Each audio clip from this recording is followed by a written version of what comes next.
On peut commencer. Très bien. Eh bien, bonjour à tous et bienvenue sur ce webinaire sur la chaîne du froid des vaccins organisé par le CEMAFROID. Le webinaire sera bien en français et je vous remercie. Je vous propose de commencer sans plus attendre le déroulé de cette réunion cet après-midi. Nous avons eu plus de 300 inscrits sur le webinaire, donc notre record jusqu'ici. On voit que le sujet intéresse tout le monde et c'est un plaisir d'être avec vous ce soir. Tu peux passer la diapo d'après, s'il te plaît. Euh, donc l'objectif aujourd'hui, c'est on ne pourra pas parler de tous les sujets de la chaîne du froid des vaccins, mais de voir comment on peut contribuer à garantir la conformité et la performance de cette chaîne du froid des vaccins de la Covid-19, plus largement celle des produits de santé. Alors, on était habitué à une chaîne du froid au plus 2, plus 8 dans le domaine de la santé, les produits de santé classiquement dits sous température dirigée, hein, les produits frais, un marché du vaccin qui progressait assez fortement et était prévu d'atteindre 80 milliards de dollars en 2025, qui concernait à peu près 4,7 milliards de doses dans le monde chaque année d'injectés. Et puis tout d'un coup est arrivée la Covid avec de nouvelles températures qui eh bien, ont fait parler, et ce n'est pas le moindre de leur mérite, ont fait parler de la chaîne du froid et ont mis en évidence l'importance de la chaîne du froid dans la santé, mais aussi dans d'autres domaines. Les gens se rendent compte que le froid existe, que le froid est important, que le froid est indispensable dans notre société. C'est aussi un grand mérite de cette campagne de vaccination. On a parlé du moins 70, on parle de plus en plus du moins 20, y compris pour les vaccins qui se conservent à moins 70 pendant une grande partie de leur durée de vie, mais peuvent se conserver pendant un certain nombre de semaines à moins 20. Et puis, on a parlé de volumes qui sont sans commune mesure avec ce qu'on connaissait. 7 milliards de vaccins de la Covid ont déjà été commandés dans le monde, à comparer aux 4,7 milliards de doses habituellement injectées dans une année normale.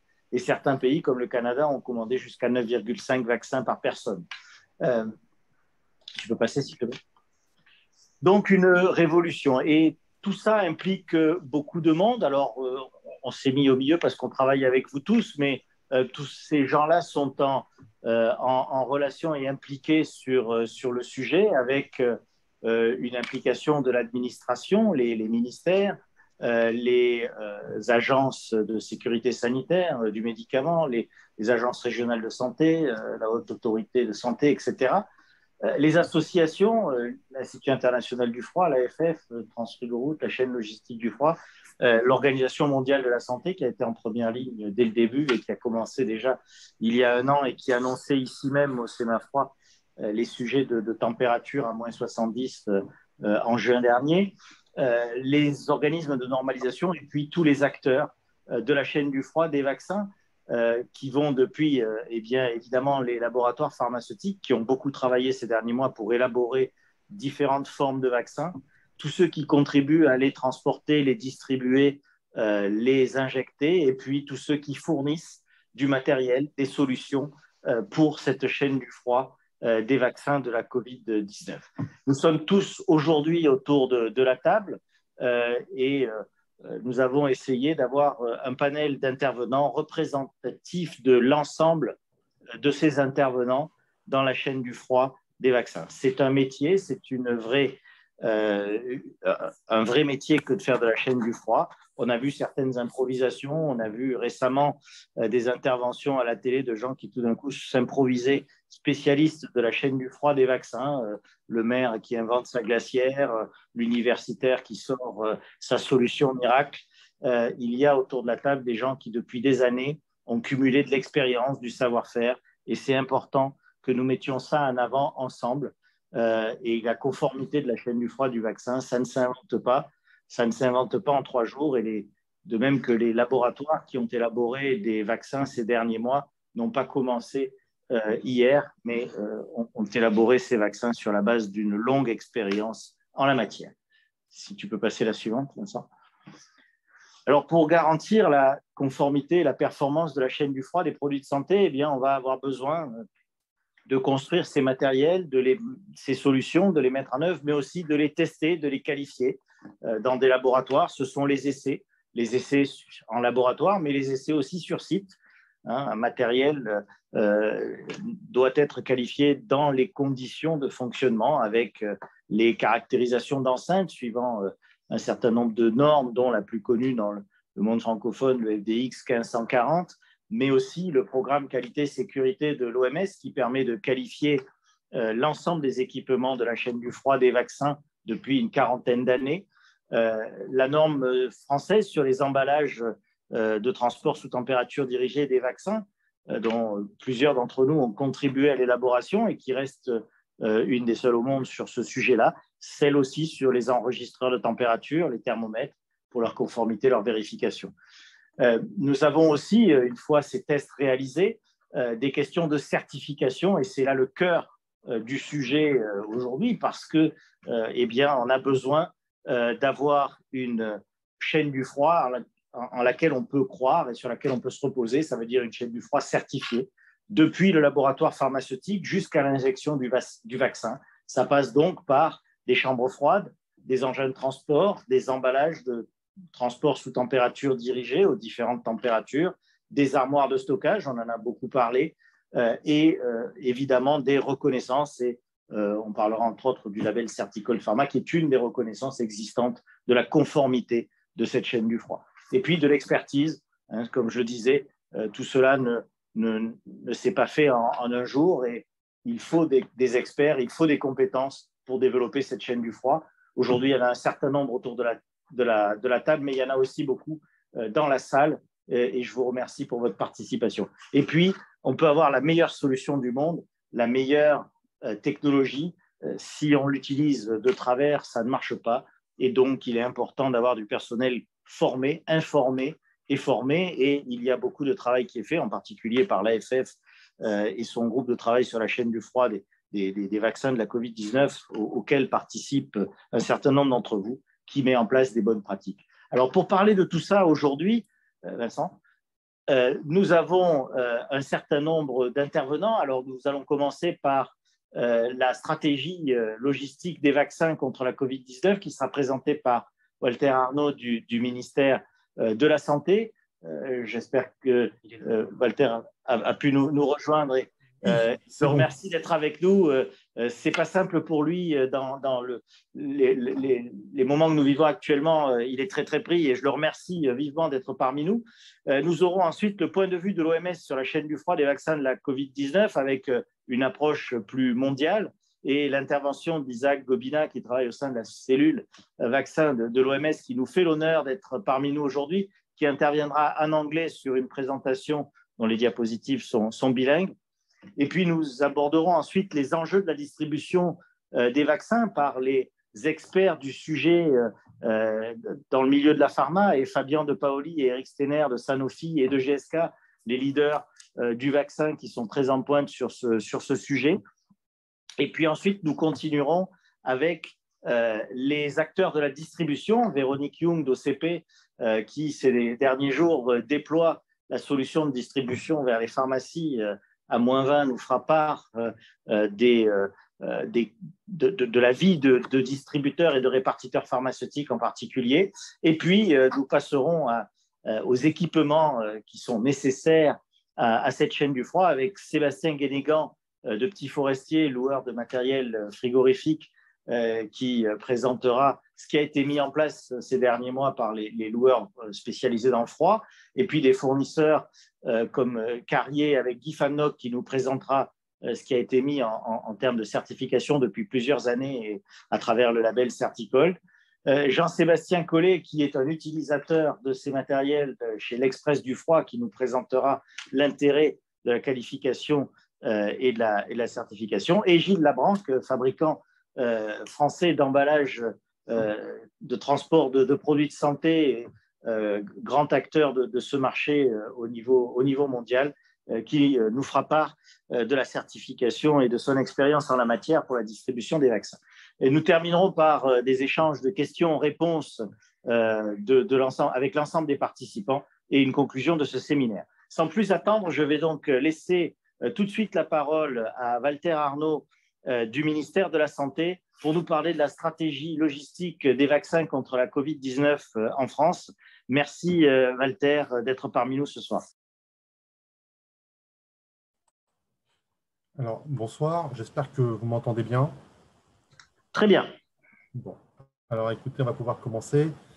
Pour introduire cette petite présentation sur la chaîne logistique des vaccins, j'ai repris une citation de Napoléon Bonaparte qui tombe assez bien, c'est le bicentenaire de sa mort. Il avait dit, concernant justement sa logistique, il naît de mai, il naît de si, il faut réussir. Alors, on est exactement dans la même situation. Évidemment, il y a beaucoup de difficultés, il y a beaucoup d'aléas, il y a beaucoup de choses, mais on ne peut pas se permettre de rater. Donc, il faut réussir. Slide suivante, s'il vous plaît. Alors, effectivement, on assiste aujourd'hui à une augmentation du nombre de doses livrées et on pourrait se dire que finalement, tout va bien, tout va mieux. Oui, sauf qu'en même temps, la cible vaccinale augmente, elle augmente même presque plus vite que les doses n'arrivent. Et donc, on est toujours dans une situation où, plus réellement en pénurie, parce que vous savez qu'à peu près 600 millions de doses par mois, on ne peut pas parler de pénurie, mais comme en même temps la demande est exponentielle, on est dans un contexte serré où chaque dose compte. Donc, l'objectif, c'était de vacciner 41 millions de personnes avant la fin de l'été 2021. Alors, les plus pessimistes verront ça le 21 septembre. Nous disons la fin juin.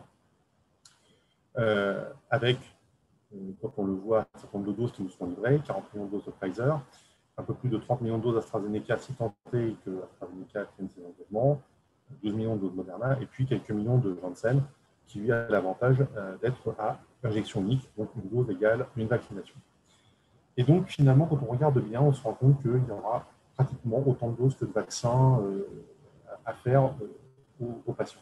Et donc, notre objectif, c'est zéro perte, zéro gaspillage. Et paradoxalement, parce qu'on pourrait se dire que c'est extrêmement structurant, en même temps, zéro perte de temps, donc une prise de risque maximale. Et chaque dose de vaccin doit donc être utilisée. Et j'en profite pour tuer une légende. Nous ne sécurisons plus la deuxième dose parce que nous avons des instructions pour aller vite et fort sur l'ensemble des populations. Donc, zéro perte. Zéro perte due à notamment une rupture de la chaîne du froid, parce qu'il y a plusieurs causes qui pourraient le faire. Il y a le problème de l'effecteur, etc.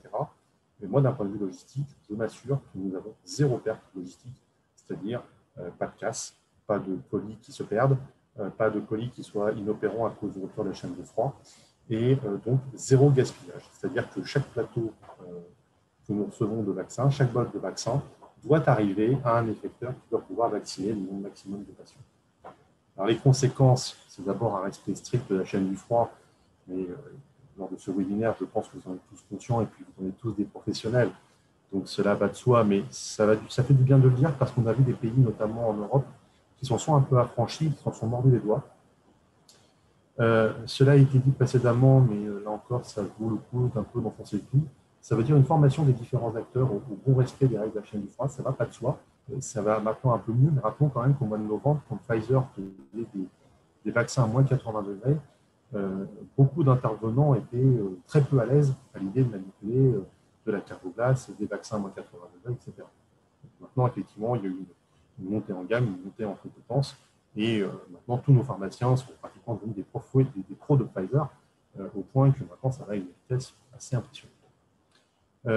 Des acteurs à aider parce qu'il y a des niveaux de maturité très divers, notamment parce qu'on a des détecteurs de plus en plus variés.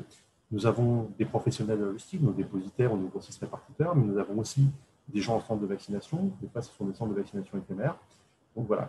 Et quand on le dit en termes de chaîne logistique, justement, c'est une chaîne. Et la chaîne, elle est composée de maillons. Et le maillon, et la solidité de la chaîne, c'est celle du maillon le plus faible. Et puis, la conséquence pour tout ça, c'est de mettre en place des guides simples à appréhender, faciles à comprendre, parce que nous avons des gens qui ont quand même une grosse activité. Et l'objectif, c'est qu'on leur fasse passer les bonnes pratiques de la manière la plus simple, la plus intuitive possible. Et à ce sujet, je remercie le SEMAFROID de nous avoir fait passer un certain nombre de notes pour irriguer nos professionnels de santé. Slide suivante, s'il vous plaît. Voilà. Alors, en termes de perspective, parce qu'on ne peut pas parler de conclusion, hein, nous en sommes en gros au début de la campagne de vaccination, au premier tiers, on va dire, même pratiquement plus de 10 millions d'injections. Voilà, ça commence à prendre du volume, nous en sommes encore au début. D'abord, moi, je tenais à souligner l'excellente coopération de tous les acteurs de la chaîne du froid, que ce soit les transports, les académiques, les bonnes pratiques, les centres d'information, les spécialistes du vaccin, les spécialistes de la carte de glace et des techniques. Voilà, je constate que vraiment, il y a une coopération extrêmement forte et étroite. Et je tenais à vous en remercier tous. Ensuite, eh bien, mon rôle, c'est de vous dire que cette coopération, je souhaite qu'elle dure tout le temps de la campagne vaccinale, parce qu'elle va durer plusieurs mois et qu'il va falloir tenir. Et que voilà, l'effort doit être maintenu, mais qu'à ce stade, et je pense que ça fait du bien de le dire aussi, même si je ne veux absolument pas tomber dans l'autosatisfaction qu'on pourrait nous reprocher, mais je constate quand même qu'il y a un investissement fort des soignants, des industriels, des forces de l'ordre, des armées, des logisticiens, des spécialistes du froid, qui tous, en tout cas, donnent le maximum, donnent le meilleur d'eux-mêmes pour faire en sorte que la vaccination progresse. Et voilà, il y a des sujets, il y a des difficultés, il y a des aléas, il y a des problèmes, il y a des choses qui ne vont pas. Tout ça, on y travaille. Mais je me dis que vu l'énergie et vu l'engagement des personnels, je pense qu'on y arrivera parce que c'est quand même au niveau humain qui fait la différence. Voilà. Donc, je vous remercie pour l'invitation à ce webinaire et je remercie tous ceux qui participent et je les invite à suivre la suite des exposés avec les spécialistes qui interviennent. Je vous remercie. Merci beaucoup, Walter, pour cette intervention et cette présentation très claire de la stratégie vaccinale et de ses enjeux. Et effectivement, je pense que les professionnels du froid français se remontent tous les manches et on sait tous que l'on a encore un long chemin devant nous, plusieurs mois et peut-être malheureusement plusieurs années. Mais c'est maintenant que les choses se jouent de manière la plus importante. On va essayer de faire en plusieurs mois seulement. Hein. On va essayer de faire plusieurs mois. Oui. On va essayer de faire ça avant. Pour la première campagne, espérons que ça nous débarrasse définitivement, mais la grippe depuis 1918 revient chaque année, malheureusement, et on doit continuer à transporter les vaccins. Et nous savons que, eh bien, il y a de toute façon sur le secteur de la santé encore de nombreuses années devant nous de travail sur la chaîne du froid qui est indispensable pour beaucoup d'autres produits. Nous avons vu la stratégie française et il est important d'avoir la vision plus large de l'OMS qui travaille sur ces sujets de vaccination depuis de nombreuses années. Et je vais laisser la parole à Isaac Gobina de l'OMS pour nous présenter le point de vue de l'OMS sur la chaîne du froid. Isaac, the floor is yours. Ok, merci Jean. Bonjour à tout le monde. Je vais faire ma présentation en anglais pour mieux communiquer. So thank you, Gerard and the team for inviting me to present on behalf of WHO today. I think, you know, WHO was at the forefront, as you said in the introduction. WHO was at the forefront of the COVID, of fighting the COVID pandemic right from the start. And of course, being the global body, WHO received all the blows from people we know. But of course, WHO has been trying to actually step up and address the issues which are facing all the countries with respect to COVID. The objective for WHO is mainly to make available quality vaccines to developing countries, so low and middle income countries. Of course, we know that the systems in a country like France, for example, they have a very strong health system. They have a good regulatory system which can be able to assess vaccine trials and actually produce vaccines. But for developing and middle income countries, we know that they don't have this system. WHO is working with these countries to try and make sure that these vaccines are made available for their population. Of course, we all know that the COVID work is work in progress. If you look at the world today, very few countries have actually vaccinated the population. What most middle-income countries are doing now is to vaccinate the frontline health staff who are working in health facilities to be able to protect the health staff. In terms of the population itself, that will come later on because, of course, the availability of vaccines globally is currently an issue. We all know that. This work is going to continue for the next several years, definitely. So we are learning as we go along, and I'm going to present to you a bit on what we are trying to do for this conference.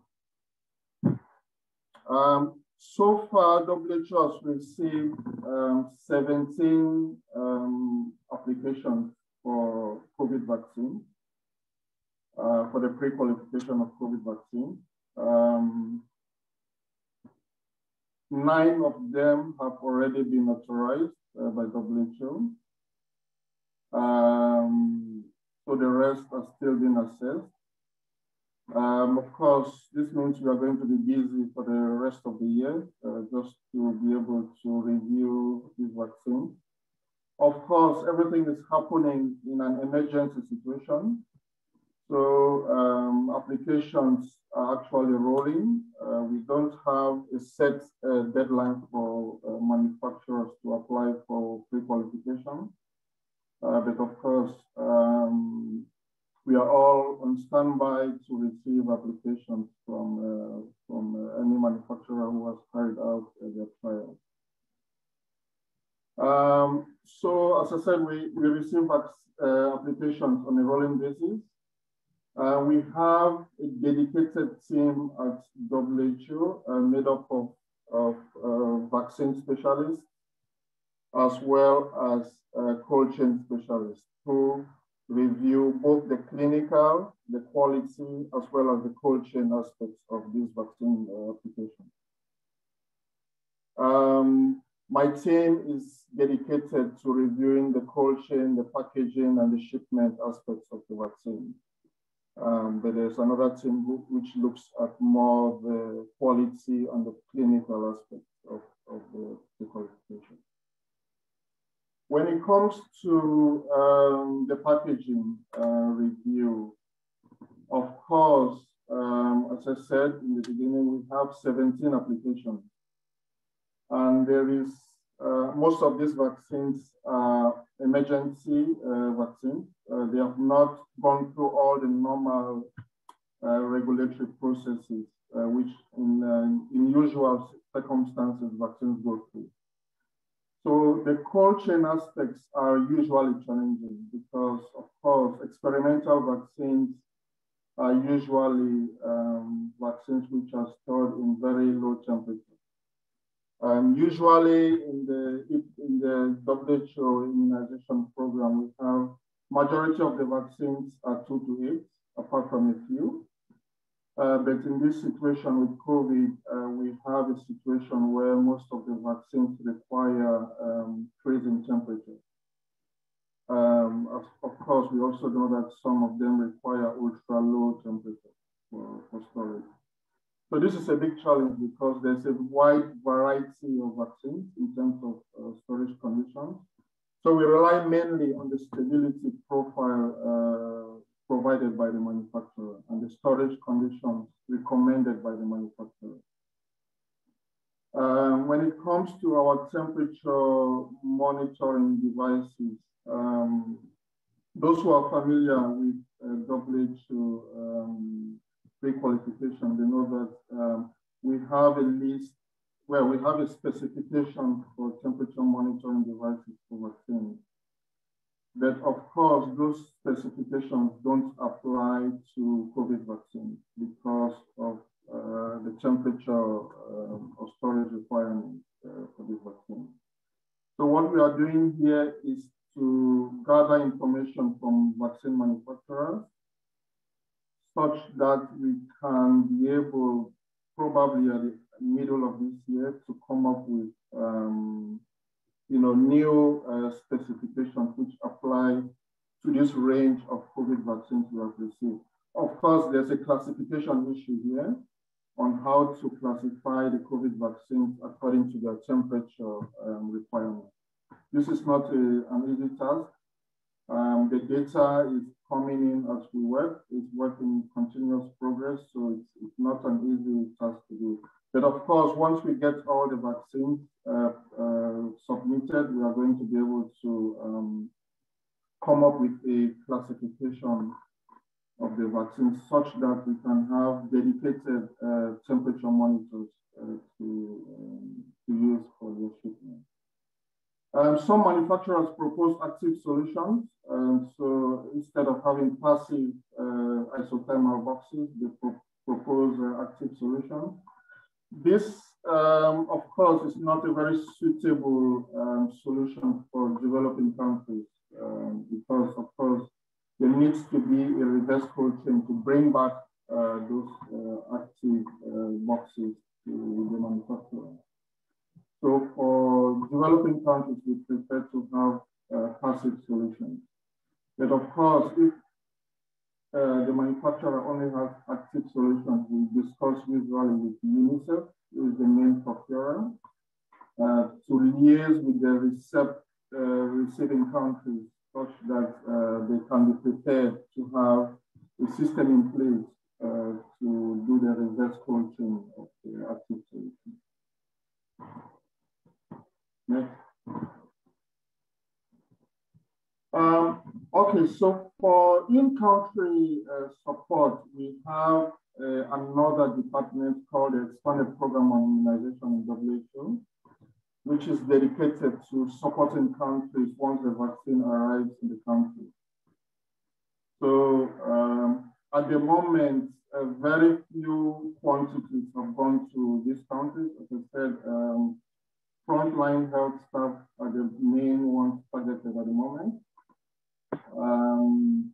Hopefully, by the end of this year, these countries will start having mass vaccinations for their population. Of course, that will require a lot of support. So this team at WHO, the EPI team, has already developed training materials on cold chain handling for COVID for this country, based on the information we have already received from the pre-qualified vaccine. Of course, we try to adapt our strategy based on the information received from the vaccine manufacturers, because at the moment, we assume that they know best in terms of the stability profile of the vaccine. So we rely on the information provided by the vaccine manufacturers. Next.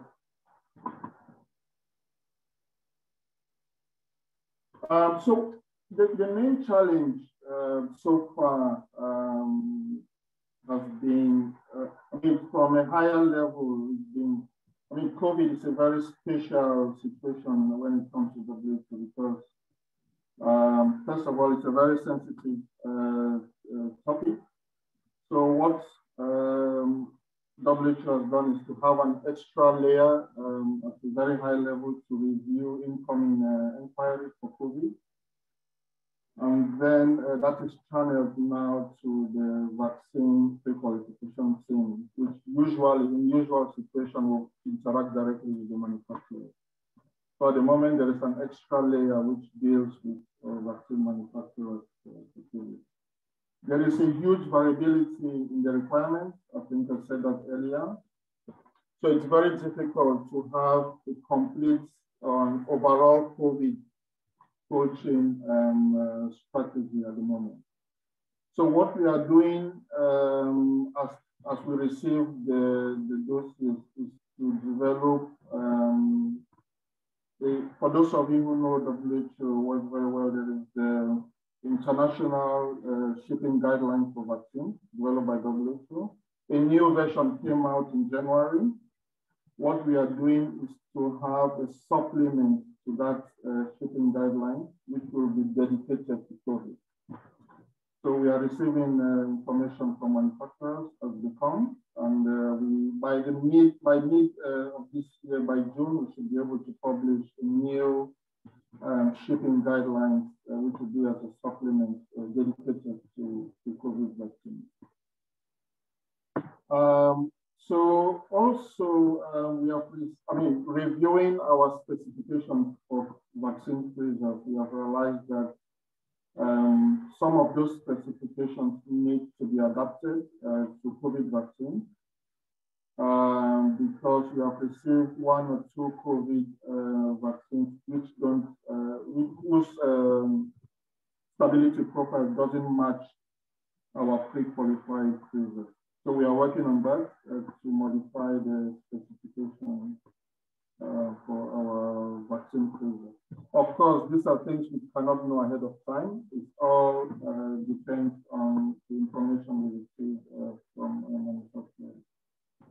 Logistics, we've had situations where some countries were not able to receive COVID vaccines because, well, for small countries, which require very small quantities and very small aircraft, they were not able to load the large pallet shippers.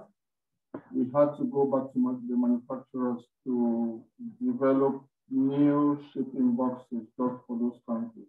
This is a very small proportion, but it's been, it has caused a few delays to ship COVID vaccines to those countries. And as I said in the beginning, we are continuously receiving data and developing our strategy as we go ahead. Obviously, COVID is going to be with us for several years, and we need to be able to adapt to any new information which comes in. So thank you very well, and have a good rest of the program. Over. Thank you very much, Isaac, for this presentation of the view of WHO.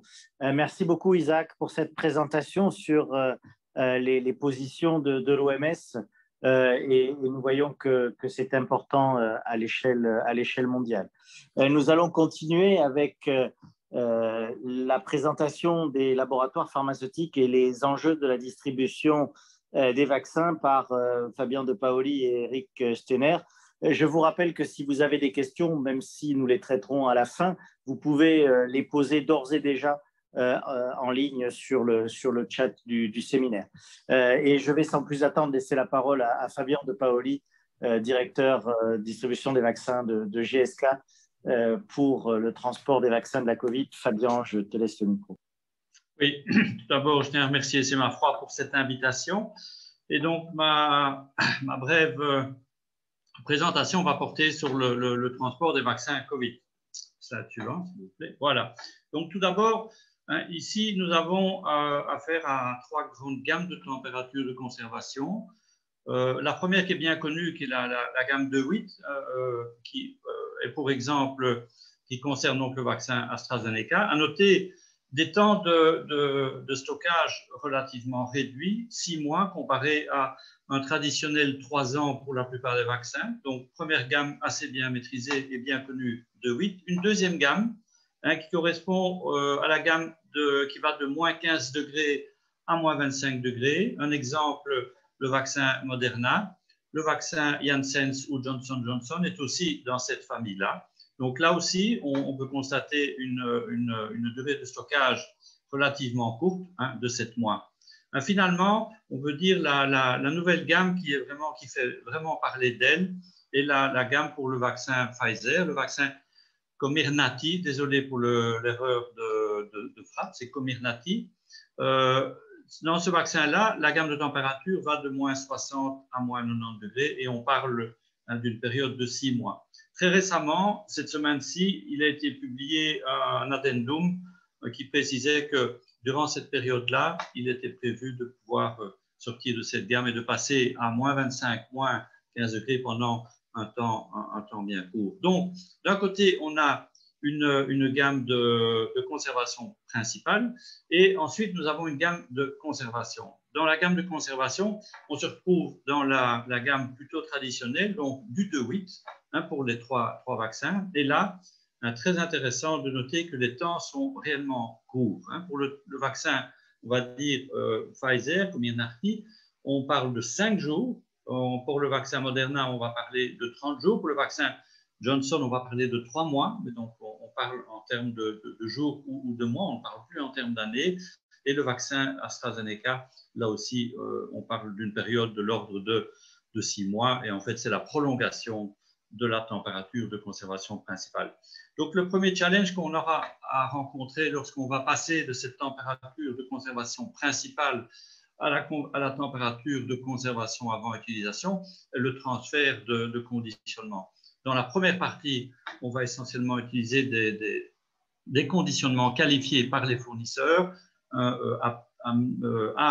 capables de pouvoir supporter ces gammes de température très froides. Typiquement, on va se retrouver avec l'utilisation de glace carbonique, qui vraiment fait ici un impact énorme sur la complexité, vu que ça génère pas mal de précautions à prendre, pas mal de risques et des délais de maintien en température assez courts. Donc, dans les gammes très froides, on se retrouve avec de la glace carbonique. Dans la gamme intermédiaire, moins 15, moins 25, on se retrouve avec des systèmes en changement de phase. Ça peut être de l'eau comme d'autres éléments, où là aussi, on va pouvoir conserver des températures de moins 15, moins 25. De 8, même chose, changement de phase, typiquement de l'eau et parfois aussi d'autres composants.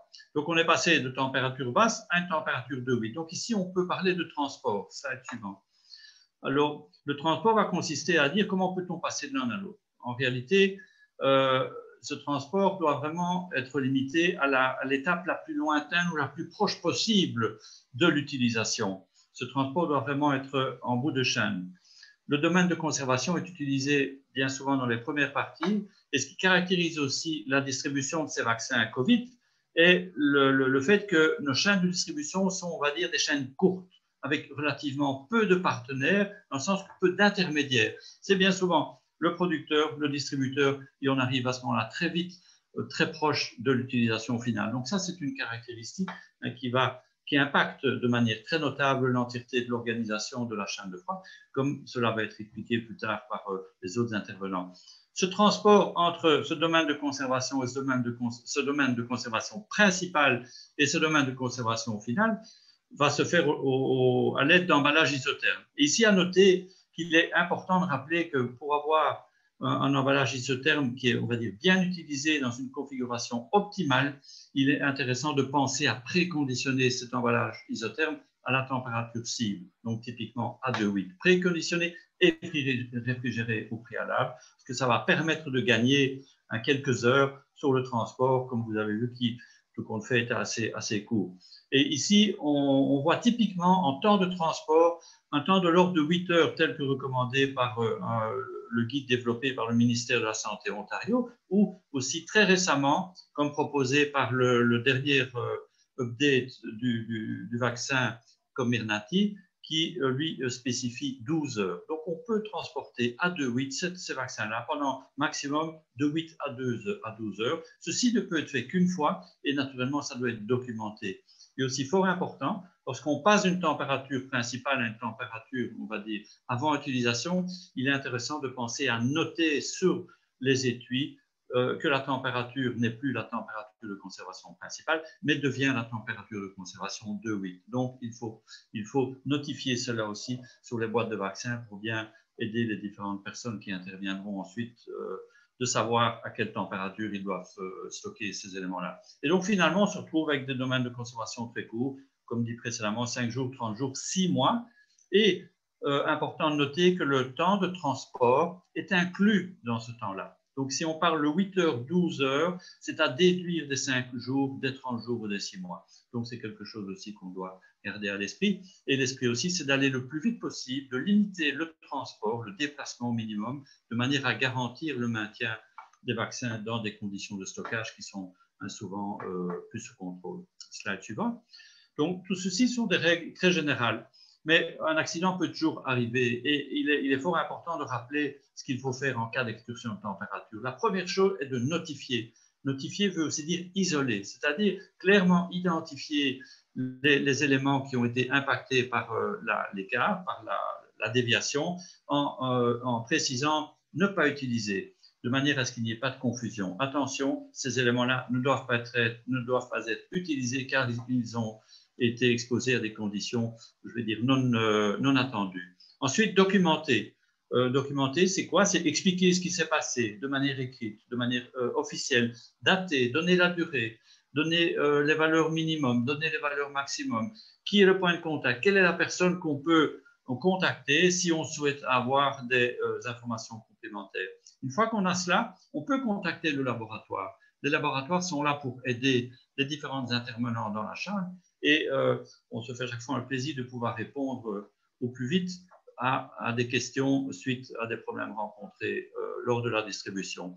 Et naturellement, il y a lieu de corriger l'événement de manière à ce que ceci ne se reproduise plus. Donc, il faut bien penser, il y a une distribution, il peut y avoir des accidents, il peut y avoir des incidents, et lorsqu'on a ces incidents, pensez bien notifier, documenter, contacter, corriger. C'est vraiment important et ça fait partie de manière intégrante d'une bonne supply chain qui permet à terme de pouvoir disposer et délivrer des vaccins de bonne qualité à tout le monde.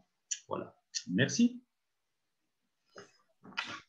Merci beaucoup, Fabien. Et je passe sans plus attendre pour la deuxième moitié de cette présentation la parole à Eric Steiner de Sanofi. Bonsoir, merci Fabien. Merci également Semafroid pour cette invitation. Et je souhaite donc continuer sur la complexité de la chaîne du froid des vaccins dans le cadre de leur distribution jusqu'au point de dispensation. Donc, je vais vous faire part d'un retour d'expérience d'un médecin qui réalise des injections aujourd'hui sur des centres de vaccination de 2 vaccins, Pfizer et AstraZeneca.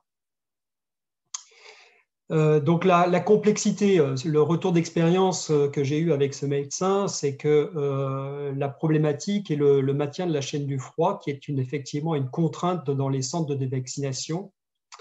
Et ils doivent prendre en compte toutes les personnes impliquées au niveau du centre de vaccination pour la dispensation du vaccin aux patients, doivent inclure dans les contraintes l'établissement du planning de vaccination, inclure ces contraintes de froid, de maintien de la chaîne du froid dans leur planning de vaccination. Et à ce titre-là, pour montrer la complexité pour établir les plannings et éviter de gaspiller les doses, comme il a été dit par Walter Arnaud au début de cette intervention, j'ai fait le comparatif, ou plutôt j'ai eu un retour d'informations sur 2 vaccins, le Comirnaty de Pfizer, le BioNTech, et celui d'AstraZeneca. Donc évidemment, le vaccin qui est à stocker entre moins 60 et moins 90 nécessite, comme l'a dit Fabien, d'utiliser en amont du processus ce que j'appellerais des super congélateurs. Et lorsque les vaccins approchent du point de disposition, ils sont au préalable stockés à l'hôpital. Le centre de vaccination contacte l'ARS ou l'hôpital pour connaître le nombre de doses disponibles et organiser en conséquence son planning de vaccination dans les jours qui suivent. Suite à cet établissement du planning, les doses sont transférées sur l'officine la plus proche du centre de vaccination la veille, le jour précédant la vaccination.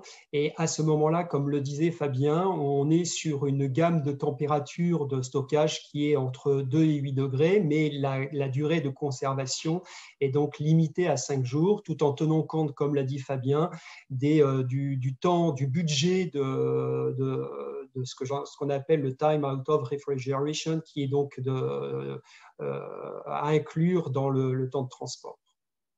Si on compare ce vaccin Pfizer avec le vaccin AstraZeneca, qui est dans une fourchette de température classique que l'on a l'habitude d'avoir dans le monde pharmaceutique aujourd'hui, eh bien, les doses sont directement stockées à l'officine, la plus proche du centre de vaccination, toujours dans une ambiance réfrigérée entre 2 et 8 degrés. Et là, comme le disait Fabien, la durée de conservation est beaucoup plus longue puisqu'elle est de l'ordre de 6 mois.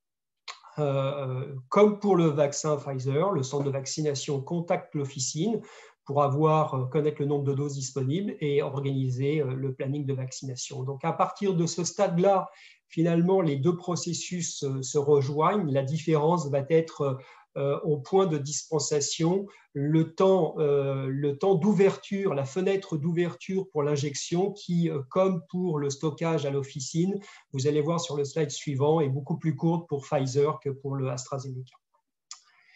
Donc, les doses transférées, dans les deux cas de figure, les doses sont transférées de l'officine au centre de vaccination. Au centre de vaccination, les doses sont stockées dans une armoire à température contrôlée entre 2 et 8 degrés. Et au moment où le vaccin est reconstitué par le médecin, dans un cas, la fenêtre d'ouverture pour l'injection est de 2 heures pour les 6 doses dans le cas du vaccin Pfizer et de 6 heures dans le cas du vaccin AstraZeneca. Donc, en conclusion, ce que l'on peut dire au vu de ce retour d'expérience et des exemples de ces deux vaccins, l'un qui est un vaccin classique et le vaccin Pfizer entre moins 60 et moins 90 degrés. Donc, on peut effectivement facilement comprendre que les contraintes sont beaucoup plus importantes dans le cas du vaccin Pfizer, qu'il faut une coordination dans les différentes étapes, depuis la demande auprès de l'ARS jusqu'au transfert des doses au centre de vaccination et inclure également les contraintes de temps d'ouverture lors de l'injection au patient, lorsque le vaccin est reconstitué. Et donc, on comprend très bien que le temps de stockage, un des facteurs importants à prendre en compte est donc ce temps de stockage à 2,8 degrés et le temps après reconstitution. Donc, en conclusion, aujourd'hui, effectivement, une bonne organisation est nécessaire et tout l'enjeu est effectivement à ce stade-là pour éviter la destruction de doses non utilisées. Merci.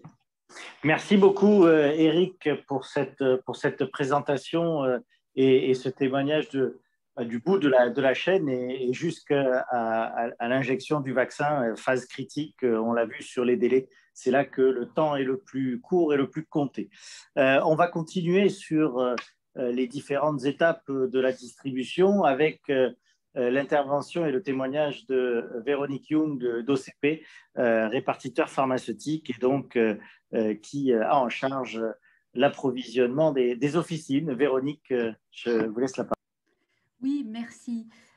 Bonjour à toutes et à tous. Merci pour votre invitation. C'est un honneur d'être invité à ce webinaire pour parler de la chaîne du froid des vaccins et particulièrement les vaccins anti-Covid, parce que c'est une mission que nous avons relevée avec honneur. En tout cas, la répartition pharmaceutique s'est pleinement investie dans cette mission.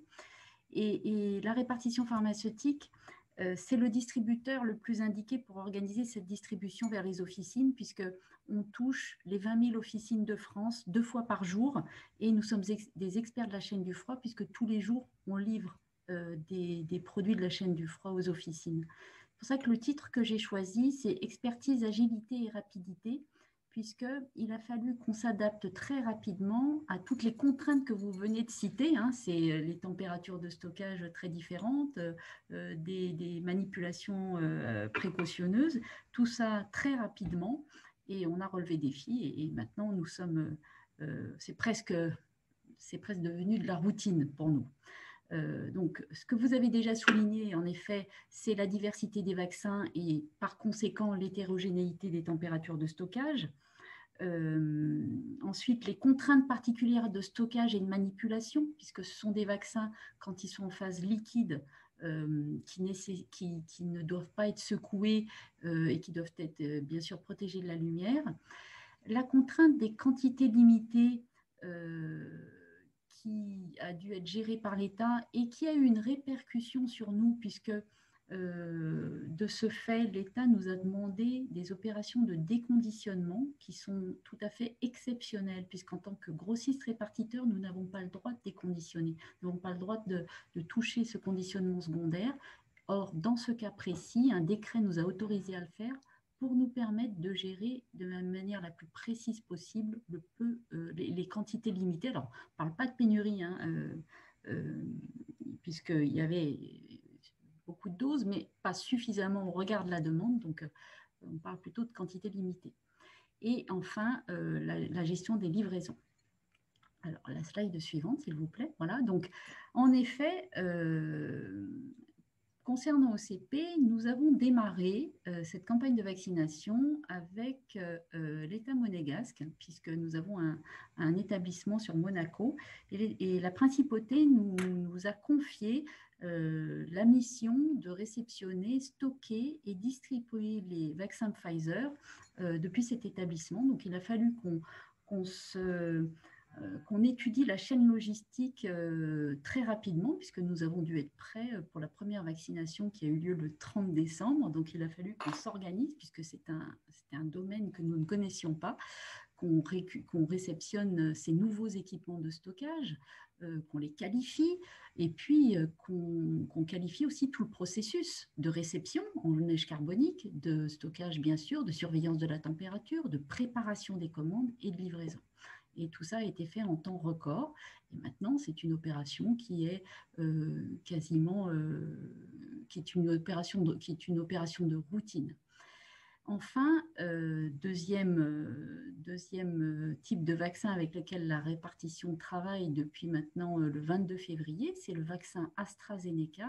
Comme vous l'avez dit, c'est un vaccin un peu plus classique en termes de température de stockage, puisque c'est du froid positif, qui est donc conservation entre 2 et 8 degrés. C'est quelque chose qui est tout à fait habituel pour nous et que nous savons gérer en routine.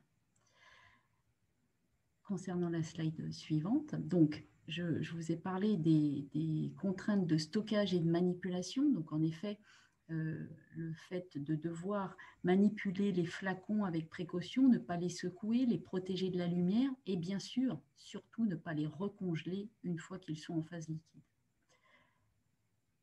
La slide suivante. Donc, je vais vous parler de la gestion des quantités limitées. C'est ce qui a nécessité l'étude la plus fine finalement et le plus gros changement pour nous, grossistes répartiteurs. Donc, pour gérer ces quantités limitées, l'État, pour gérer finement la distribution, il s'agissait de distribuer au flacon et non pas par boîte de 10.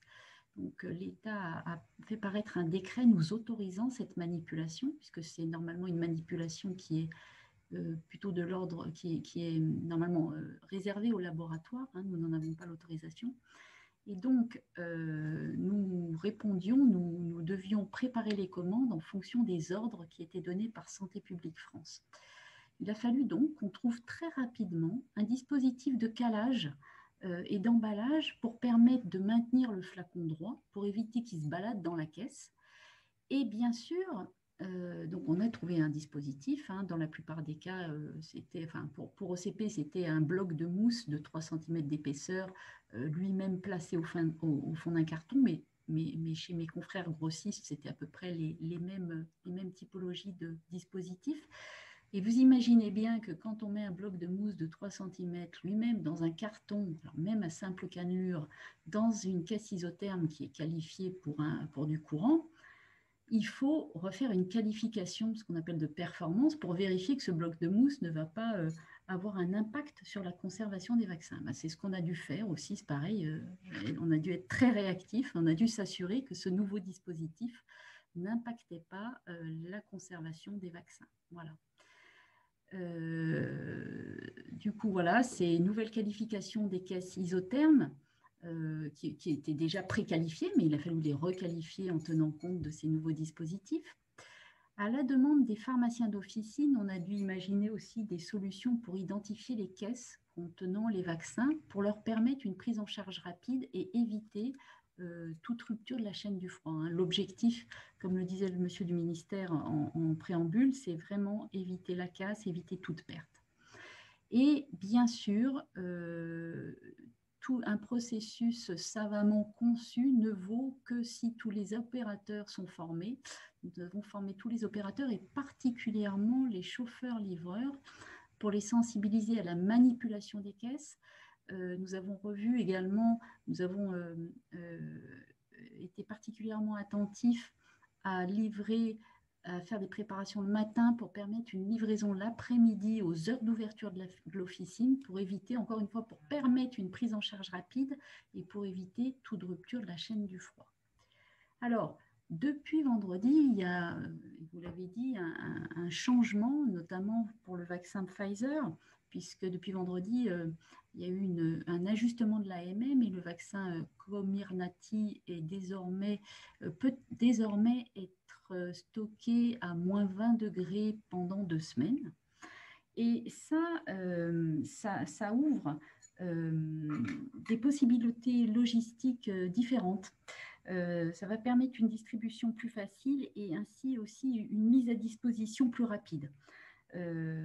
Notamment la possibilité de distribuer aux pharmacies d'officine qui peuvent être soit fournisseurs, comme on l'a vu précédemment, puisqu'ils deviennent fournisseurs des médecins ou des centres de vaccination, soit des vaccinateurs eux-mêmes. Et c'est vrai que ça peut permettre d'accélérer ce processus de vaccination. Voilà. Donc, nous tenons prêts, nous les grossistes répartiteurs, nous tenons prêts à réaliser la distribution des vaccins Pfizer aux officines. Voilà, nous sommes dans l'attente de la décision du gouvernement. Je vous remercie pour votre attention. Merci beaucoup pour cette présentation et le témoignage d'un maillon qui est particulièrement important et sans doute celui qui a le plus de modifications à faire dans ces pratiques avec ces nouvelles températures. Merci, Véronique, pour cette présentation. Avec plaisir. Je vous propose de passer maintenant à ces éléments qu'on a vus subrepticement dans les différentes présentations depuis le début de notre webinaire, les équipements pour cette chaîne du froid des vaccins de la COVID-19. Et on va commencer par Sébastien Guénégan qui va nous présenter la suite des équipements pour la répartition et l'aval de la chaîne du froid. Sébastien, Bonjour à toutes et à tous, vous m'entendez bien? Très bien, parfait. Très bien, bon, j'ai le contrôle sur les slides, j'espère que… Voilà. Bon, merci pour l'organisation de ce webinaire, merci pour toutes les interventions que j'entends jusqu'à présent, merci Madame Young pour effectivement l'exposition en tout cas du schéma des grossistes répartiteurs, puisque c'est également la partie sur laquelle on va se concentrer. Moi, je suis venu vous parler, alors certes des équipements, mais du défi logistique dans son ensemble que la situation représente pour un loueur tel que Petit Forestier, et évidemment sans jamais s'affranchir de la notion de conformité face aux enjeux sanitaires, d'autant plus s'agissant de vaccins. Ce slide pour vous exposer l'ampleur de réseau, d'un réseau comme le nôtre ou des réseaux d'une façon générale des prestataires et fournisseurs d'équipements sous température dirigée. Pour notre part, ça ne concerne pas juste les véhicules, puisqu'on est présent également sur les containers, sur les meubles et bien sûr sur les véhicules de différentes tailles. Je voudrais juste rappeler qu'on parle de crise, donc on parle d'un phénomène épisodique, même si cet épisode dure beaucoup plus longtemps que ce qu'on aurait tous souhaité. Et donc, ça vient se rajouter aux opérations courantes que nous traitons avec les différents acteurs de la santé. Et c'est une approche aujourd'hui qui n'est possible qu'avec une très bonne coordination des différents organismes, que ce soit les autorités de santé, mais évidemment les grossistes répartiteurs, comme l'exemple d'OCP, et des organismes tels que le SEMAFROID, qui nous permettent justement, tout en frappant vite et fort, comme le disait M. Arnaud, de rester dans un respect strict des enjeux sanitaires, enfin des plages de température, pour s'assurer qu'on a zéro perte en termes de vaccins, et évidemment qu'on arrive à assurer une capillarité aussi importante que ce que représente le maillage d'un territoire comme la France. Je voudrais juste rappeler que la notion de location longue durée, on a ici un descriptif de ce qu'on fait en prestation autour de nos services, ça n'est pas juste apporter une flexibilité, c'est parfois et bien souvent élargir significativement le champ du possible pour rendre justement possible l'accès à des équipements rapidement et sur l'ensemble du territoire. Je vais vous donner un petit exemple, puisque on parle des opérations courantes. De là où on vient, on a suivi dans toutes ces étapes l'évolution des industries agroalimentaires. On voit qu'avec la ratification de l'ATP à partir de 1974. On a obtenu un cadre qui a permis à l'ensemble des professions de s'organiser sur la longue durée. Ça nous a permis évidemment, nous, d'investir, d'innover, d'accompagner, de structurer, de devenir finalement la colonne vertébrale de tous les acteurs de ce marché, avec toutes les contraintes que ça impose et qu'on prend à notre charge. Aujourd'hui, un phénomène comme on le vit avec la crise sanitaire actuelle est venu accélérer très significativement une multitude de sujets qui étaient évidemment en discussion et nous a permis de nous réunir autour de la table pour le faire conformément aux différents enjeux. Donc, je voulais vous passer ce slide parce que ce qu'on voit sur la date du 1er février 1974, on s'efforce, même si le monde de la santé a un environnement bien différent et réalise déjà de façon très importante l'acheminement de produits thermosensibles sur les différentes populations, on essaye d'obtenir de plus en plus des cadres clairs, éligibles sur le plan budgétaire, et on travaille sur de longues années avec l'ensemble des acteurs pour y parvenir. Et on arrive aujourd'hui à une situation avec le plan de distribution des vaccins qui nous oblige finalement à accélérer certaines phases et à aller chercher une conformité avec l'expérience de chaque spécialiste qu'on a aujourd'hui autour de ce webinaire et à la mettre en œuvre la veille pour le lendemain, typiquement. Et là, on a une illustration parfaite parce que je pense que parmi les différents intervenants, quelques-uns ont été en contact avec nous, notamment pendant tout le week-end, pour réussir à faire partir les équipements nécessaires à la distribution des vaccins. Enfin, là, on parle effectivement des plages de température à moins 20 degrés, qui sont des plages de température moins courantes que le 2,8, évidemment, dans les réseaux de grossistes. Et pour autant, aujourd'hui, c'est un défi qu'on arrive à relever et c'est parce qu'on n'est pas tout seul à l'orchestrer. Je me permets de vous montrer un slide qui est un slide qui date d'une bonne année, puisque ça, c'est, comme vous pouvez le voir, c'est un sujet qui est porté par le GIRP, le Groupement international de la répartition pharmaceutique, qui concerne tous les pays européens, qui concerne plus de 750 grossistes répartiteurs, qui concerne toutes les gammes de véhicules, pour ne parler que des véhicules, avec différentes plages de température. Vous verrez qu'on ne parle pas du moins 20 dedans. Donc, on avait déjà sur la table des enjeux assez considérables. On en rajoute d'autres. On parle de vaccins, on parle de crise économique et de confinement dans tous les pays. On est intervenu sur ces ateliers, effectivement, pour définir, on voit en bas à droite, la session concernait justement à quoi ressemblera le dernier kilomètre dans 10 ans. Donc, on essaye d'aborder un virage qui ne se fait pas en quelques jours ni en quelques mois, majeur pour l'industrie pharmaceutique. Et aujourd'hui, on se retrouve à devoir le mettre en œuvre, encore une fois, avec tous les prérequis nécessaires, avec ces mêmes acteurs, puisque parmi les 750 grossistes répartiteurs, on retrouve évidemment les leaders que nous avons sur le marché français. Un petit point, ces initiatives pour innover et pour investir sur la durée nous ont au moins permis de nous asseoir depuis plusieurs années avec les différentes, quelques-uns des laboratoires que vous voyez ici, encore une fois, l'ensemble des prestataires, l'ensemble des acteurs, pour travailler sur l'analyse du risque, puisque finalement, quand on parle de conformité, c'est qu'on est parti au bout d'un moment d'un constat d'un risque sanitaire, quel qu'il soit, que ce soit dans l'industrie agroalimentaire ou dans le secteur pharmaceutique, et de réussir à définir les segments des plans de distribution sur lesquels travailler en premier, essayer de le faire communément, pour pouvoir faire évoluer tout le marché et pas seulement un maillon de la chaîne, puisque si on n'a qu'un seul maillon qui est conforme, mais finalement, ce qui nous intéresse, comme on le disait, c'est du laboratoire jusqu'au patient. On a une réglementation qui s'est retrouvée renforcée, notamment avec les bonnes pratiques de distribution européenne. Pour autant, on n'a pas un cahier des charges public. Nous, en tant que… Enfin, l'ensemble des acteurs ne sont pas régis par un cahier des charges public aussi clair qu'on peut l'avoir sur d'autres industries.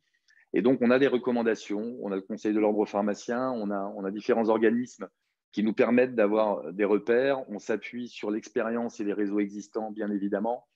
Comme le disait Madame Young, il y a une parfaite connaissance de différentes plages de température, et notamment le 2,8 sur une multitude de produits thermosensibles. Et ça nous a permis finalement de réagir très, très vite. Alors, ça va être délicat de vous expliquer en détail quelles sont les choses qui ont été mises en œuvre, puisque jusqu'à aujourd'hui encore, nous sommes en train de déployer des différents équipements, qu'il s'agisse de meubles, de containers ou de véhicules, sur l'ensemble du territoire. Mais en tout cas, ça me permet de vous faire part de l'approche qui a été prise et qui consiste finalement à aborder le sujet du risque et donc le sujet de la conformité tous ensemble. Le slide suivant voilà. Le slide suivant, finalement, doit faire je dirais le résumé de ce que je viens de vous dire. C'est que d'un côté, on a les équipements, et comme Gérald le disait tout à l'heure, les équipements ne font pas tout. L'équipement, aussi conforme soit-il, et on prend bien évidemment dans le cadre de cette conformité l'exemple du Certicol Pharma, qui est le label qui permet d'avoir l'ensemble des prérequis, l'ensemble des garanties nécessaires dans l'environnement pharmaceutique sur l'isothermie, sur la régulation, l'homogénéité, le mapping, la vérification des enregistreurs. Fournir un véhicule, un container ou un meuble qui remplit l'ensemble des objectifs est une chose. Il faut qu'on sache dans quel environnement il va s'inscrire. Il faut qu'on vérifie. Alors, c'est notre choix de le faire, hein, mais en tout cas, notre groupe Petit Forestier va dans cette démarche jusqu'au bout, de comprendre dans quel environnement il va être utilisé et quelles sont éventuellement les zones de vulnérabilité. Le but, c'est de pousser les équipements sur des plages de température extrêmes et connaître, savoir quel type de procédure on doit mettre en œuvre pour réduire au mieux le facteur risque, puisqu'encore une fois, on a dans l'ensemble des outils ou des réseaux dont on parle, c'est composé d'hommes et donc de procédures. Aujourd'hui, nos interlocuteurs sont par définition les pharmaciens responsables. C'est finalement notre équivalent de l'ATP dans l'alimentaire. C'est indissociable de la notion de conformité et on a besoin, c'est le point de corrélation finalement entre ces recommandations, ces prérequis qui vont jusqu'à un plan européen et des certifications très pointues qu'on peut avoir aujourd'hui justement grâce au SEMAFROID sur le marché. Voilà, donc mon message ici, c'est de réussir à souligner notre métier qui, dans ses opérations courantes, est un métier d'anticipation, d'innovation et d'investissement sur les équipements et de faire le lien avec une très forte capacité de réaction qui nous a été demandée et qui a été possible puisqu'on était déjà assis autour de la table avec ces différents acteurs justement pour préparer l'avenir. Mais l'avenir est devenu finalement une réalité immédiate. Et encore une fois, j'insiste, qui vient se rajouter aux opérations courantes qui occupaient déjà leur lot de travail. Voilà, j'essaie d'être synthétique. Merci beaucoup Sébastien pour ce témoignage et cette mise en perspective des évolutions et le présent a rattrapé l'avenir en la matière. Heureusement qu'il y avait des anticipations parce qu'effectivement, c'est parce qu'on a planifié qu'on est capable tous collectivement d'être réactifs et comme le disait Véronique tout à l'heure, comme tu viens de le rappeler, que l'on peut dans des délais très courts mettre en œuvre du matériel qualifié sur site et opérationnel. On va continuer avec la présentation de Guy Van Nock de Carrier sur le choix des équipements de réfrigération. Guy, je te laisse le... Bien, bonjour à toutes et à tous. Vous m'entendez, c'est bon? Oui. Oui. Très bien. Donc, Guy Van Nock, je représente la société Carrier Transicole. Donc, on va rester dans le transport avec Carrier. Nous fabriquons des équipements des groupes photographiques de transport. Donc, nous travaillons depuis plusieurs années avec M. Jean-Sébastien Collet de la société Express du Froid sur la définition des véhicules de transport justement pour les produits de santé. Et à ce titre, cette présentation sera faite conjointement avec M. Collet. D'ici à la fin août, la France s'est fixée pour ambition de vacciner 70% de la population pour éradiquer la propagation de la COVID-19. Si la production des vaccins à l'échelle industrielle représente un enjeu majeur pour cette crise sanitaire, leur conservation à bonne température constitue également un défi de taille pour les transporteurs en charge de cette délicate mission. En tant que fournisseur mondial de groupes frigorifiques et partenaire des transporteurs, nous devions collectivement relever un double défi. Le premier, c'est un défi logistique.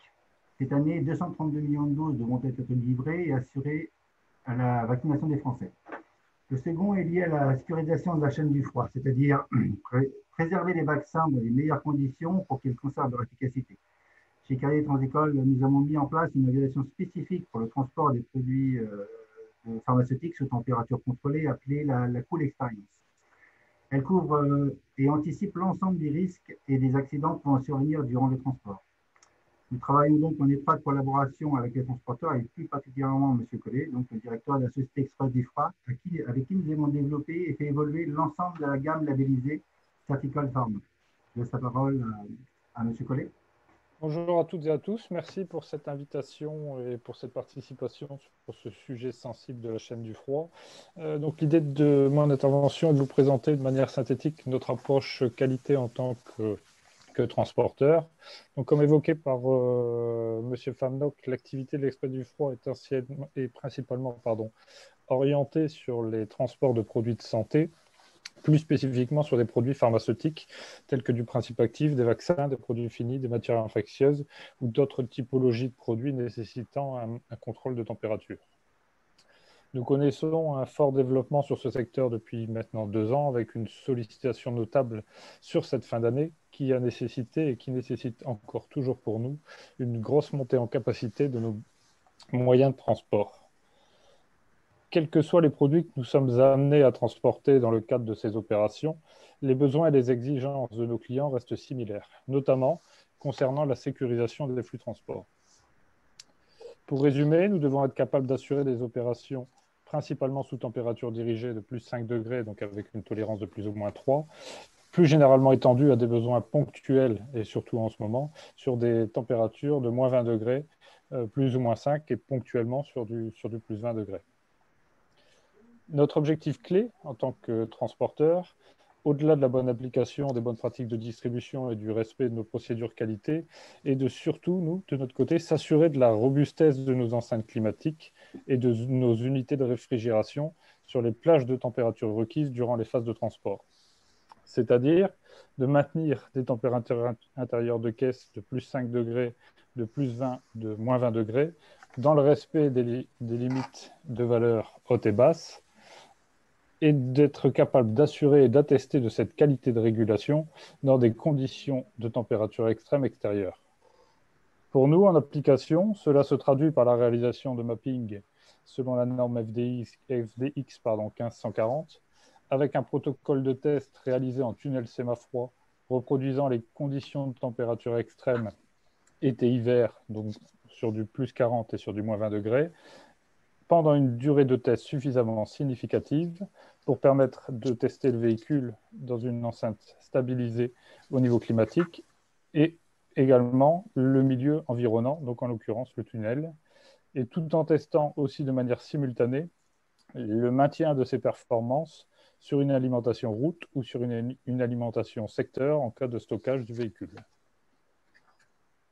Notre deuxième objectif clé est de sécuriser et de garantir aussi l'enregistrement des données de température, ainsi que leur communication et leur remontée auprès de nos clients. Ce qui se traduit par une acquisition de données toutes les minutes, un étalonnage annuel des sondes et des enregistreurs avec la certification CROFRAC et une restitution fiable des données collectées, assurant ainsi à nos clients la traçabilité de toutes leurs expéditions. Pour répondre à ces exigences et à ces prérequis, nous avons engagé, il y a quelque temps, un partenariat client-fournisseur avec le groupe Carrier, notamment avec M. Guy Famnock, sur la labellisation Certical Pharma. Le protocole de test afférent à ce label et l'exactitude des données recueillies correspondent et répondent d'une part à notre procédure de qualification, qui elle-même est établie en corrélation avec le cahier des charges des services métrologie et qualité de nos différents clients et acteurs des produits pharmaceutiques. Je laisse la parole à Guy pour évoquer ces équipements labellisés. Donc on en est tous conscients, l'objectif principal, c'est bien le maintien et l'homogénéité de la température dans la caisse frigorifique sur des plages vraiment très précises pour répondre à la thermosensibilité des produits de santé. Donc, depuis des nombreuses années, que ce soit pour des livraisons urbaines sur du petit vieux ou sur des flux nationaux en semi-remorque, donc les volumes sont bien différents. Nous avons une véritable expertise sur les technologies qui permettent de réguler la température de caisse avec une très très grande précision qui va de plus ou moins 0,8 degrés. Nous travaillons également en étroite collaboration avec le SEMAFRA pour la qualification de nos équipements dans le cadre de la chaîne du froid liée au vaccin. Nous avons par exemple co-développé avec eux une approche modulaire. Cette approche modulaire, elle consiste à prendre un véhicule existant équipé de l'un de nos modèles labellisés au préalable, bien entendu, Et grâce à une cartographie thermographique réalisée dans nos centres dans notre réseau, qui est un réseau labellisé Certicole également, de conférer à l'ensemble le label Certicole Pharma. Donc, quand on parle d'un choix d'équipement de réfrigération labellisée, ça veut dire que ces équipements-là sont passés au préalable au SEMAFRA pour obtenir le label Certicole, c'est-à-dire avec des températures extérieures allant de -20 à +40 pour s'assurer que l'équipement frigorifique est bien capable de fonctionner dans cette plage de température extérieure et en maintenant une température intérieure de caisse aux trois températures des produits de santé, avec bien entendu un contrôle de l'homogénéité dans la caisse obtenue grâce à la cartographie FDX 1540. Donc voilà, pour un choix d'équipement, donc pour la Smirnoff, avec différents produits Smirnoff que vous voyez à l'écran. Si on peut revenir juste avant. Avec des groupes ou des porteurs, des groupes ou des bulles. Alors, qu'est-ce qu'on entend par paramétrage spécifique? Ça veut dire qu'on va prendre un équipement froid prévu pour du transport frigorifique et on va le personnaliser par rapport aux produits de santé, c'est-à-dire avec des softwares spécifiques, avec des paramètres de différentiel de température vraiment très fins pour respecter les températures mini-maxi, avec un système de ventilation permanent qui permet d'avoir une meilleure homogénéité dans la caisse, un mode secteur obligatoire pour permettre, en cas de panne du véhicule lui-même, de pouvoir le brancher et sauvegarder ainsi le produit, et interdisant le start-stop pour tout ce qui est température positive, on va dire, puisque le start-stop engendre des écarts de température assez importants, sauf dans les températures négatives au-delà de -20. Voilà le slide, oui. Et ensuite, la deuxième chose, le deuxième objectif, c'est la traçabilité de la chaîne du froid, c'est-à-dire un suivi en temps réel des températures de transport, l'enregistrement et le stockage de ces données, la mise à disposition des courbes de température pour les clients et leurs donneurs d'ordre, le contrôle a posteriori en cas d'aléa. Et à cet effet, on propose une offre télématique interconnectée destinée à une traçabilité et à enregistrer les événements lors du transport. Quand on dit enregistrer les événements, ça veut dire qu'on est capable de remonter des points de consigne, des alertes, la position des véhicules, des erreurs de manipulation également, et d'envoyer l'ensemble de ces datas directement sur le TMS du client ou sur une plateforme web dédiée, ou avertir le chauffeur par SMS qu'une anomalie se produit sur son équipement, ou envoyer un mail à sa direction précisant qu'il y a un écart de température qui est constaté pendant le transport. Un vrai tracking de l'ensemble du transport peut être remonté via des plateformes web.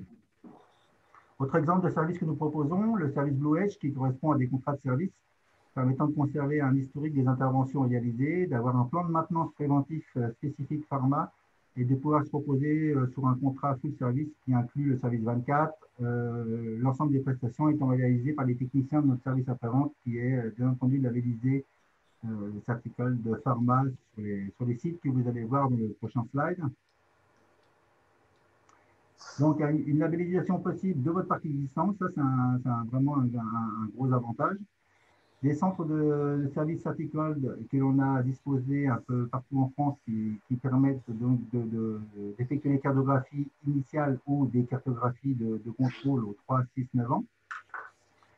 Des procédures simplifiées de labellisation pour éviter les immobilisations longues de vos véhicules pour cette certification. Nous avons 10 centres de services sur les 66 labellisés Certicole depuis 2017. Cette approche modulaire sur cette labellisation du réseau de services Carrier permet d'apporter un service de proximité aux clients sur la labellisation et le renouvellement de cette labellisation Certicole. Je laisse la parole à Jean-Sébastien sur les sites Express du Froid. Oui, donc effectivement, nous, un autre point essentiel reste pour nous l'adaptabilité, parce que notre ADN est un ADN d'urgentiste dans l'âme. Donc, on n'est pas urgentiste dans la médecine, mais plutôt dans les opérations de transport urgent.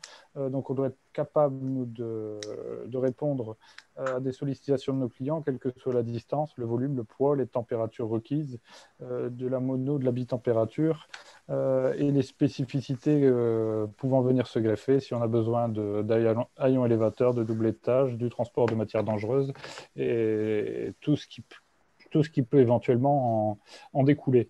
Donc pour ce, en fait, on a besoin d'une disponibilité rapide de véhicules. Donc dans ce partenariat avec Carrier, nous avons poursuivi notre collaboration sur différentes thématiques. Effectivement, la labellisation certicole de pharma pour les groupes déjà référencés, et pour les autres, de travailler en amont avec ce constructeur et ce fournisseur pour venir calibrer les groupes frigorifiques en fonction de nos projets de construction de véhicules, pour ainsi garantir dès la conception d'un nouveau véhicule, d'un nouveau prototype, un très haut niveau de qualité, notamment le maintien à l'homogénéité des températures et la rapidité d'atteinte due aux des points de consigne. Pour bon nombre de ces carrosseries, la configuration finale, entre le choix du volume de caisse, le coefficient d'isolation et la taille du groupe, nous a amené à poursuivre encore notre partenariat et à transformer, entre guillemets, nos véhicules en étalons test.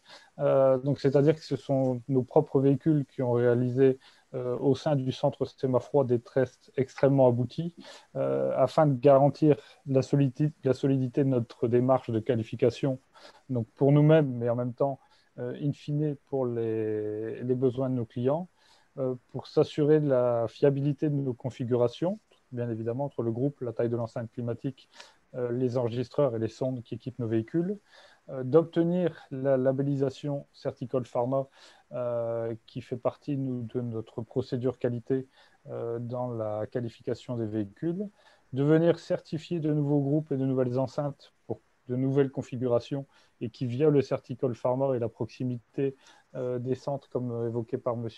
Famnock, nous permettent finalement après de venir labelliser très rapidement des véhicules.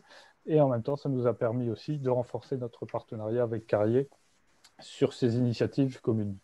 Donc, grâce au réseau Carrier et à la disposition des centres agréés implantés à proximité de nos agences et à proximité des sites d'exploitation de nos clients, nous nous assurons maintenant d'une mise à disposition extrêmement rapide de véhicules qualifiés et adaptés aux expéditions pharmaceutiques. Merci. Merci beaucoup pour cette présentation à 80 et toutes mes excuses, Jean-Sébastien Collet, de ne pas vous avoir présenté tous les deux en même temps au début. Vous avez enchaîné tellement vite que j'ai raté le coche de la présentation. On avait 10 minutes, hein, donc désolé. Non, il n'y a pas de souci, c'est moi. Nous avons une dernière présentation dans ce groupe de présentation sur les équipements avec Gilles Labranque de Sofrigam sur les emballages. Qui n'est pas le dernier des équipements qu'on utilise, puisqu'il est aussi à l'origine qui est tout au long de la chaîne du froid le complémentaire indispensable du véhicule. On le sait, il y a des inerties tellement faibles sur les produits, et en particulier avec des écarts de température très importants, que dans ces plages-là, l'emballage ne va pas sans le camion et le camion sans l'emballage. Et donc, Gilles, qui a une grande expérience à la matière, va nous faire part du témoignage du fabricant d'emballage dans cette chaîne du froid du vaccin de la Covid. Gilles, je te laisse le micro. Merci à tous et merci de donner l'occasion de parler d'un emballage qui va être le plus court en termes d'autonomie, puisque c'est en termes d'heures qu'il se situe.